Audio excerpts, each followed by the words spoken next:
اعوذ باللہ من الشیطان الرجیم بسم اللہ الرحمن الرحیم۔ جابر رضی اللہ تعالیٰ نے حضور اقدس صلی اللہ علیہ وسلم سے نقل کیا کہ قرآن پاک ایسا شفیع ہے جس کی شفاعت قبول کی گئی، اور ایسا جھگڑالو ہے کہ جس کا جھگڑا تسلیم کر لیا گیا۔ جو شخص اس کو اپنے آگے رکھے اس کو یہ جنت کی طرف کھینچتا ہے، اور جو اس کو پس پشت ڈال دے اس کو جہنم میں گرا دیتا ہے۔ عقبہ بن عامر رضی اللہ تعالیٰ نے حضور اکرم صلی اللہ علیہ وسلم سے نقل کیا ہے کہ کلام اللہ کا آواز سے پڑھنے والا علانیہ صدقہ کرنے والے کے مشابہ ہے، اور آہستہ پڑھنے والا خفیفہ صدقہ کرنے والے کی مانند ہے۔ قرآن شریف اس کے معنی میں غور کرو۔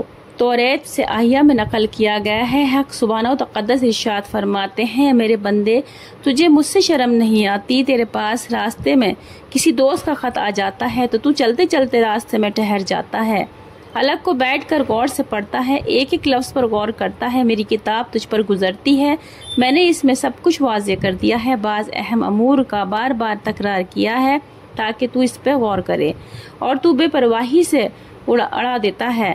کیا میں تیرے نزدیک تیرے دوستوں سے بھی زیادہ ذلیل ہوں؟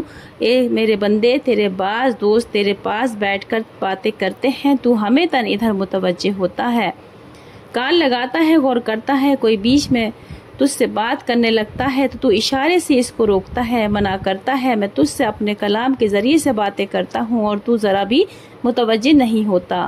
کیا میں تیرے نزدیک تیرے دوستوں سے بھی زیادہ ذلیل ہوں؟ اور اس کا بدلہ دنیا میں نہ چاہو، یعنی تلاوت پر کوئی معاوضہ نہ لو کہ آخرت میں اس کا بہت بڑا معاوضہ ملنے والا ہے۔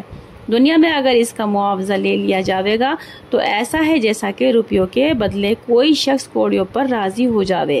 حضور اقدس صلی اللہ علیہ وسلم کا ارشاد ہے کہ جب میری امت دینار و درہم کو بڑی چیز سمجھنے لگے گی، اسلام کی ہیبت اس سے جاتی رہے گی، اور جب امر بالمعروف اور نہی عن المنکر چھوڑ دے گی تو برکت وحی سے یعنی فہم قرآن سے محروم ہو جائے گی۔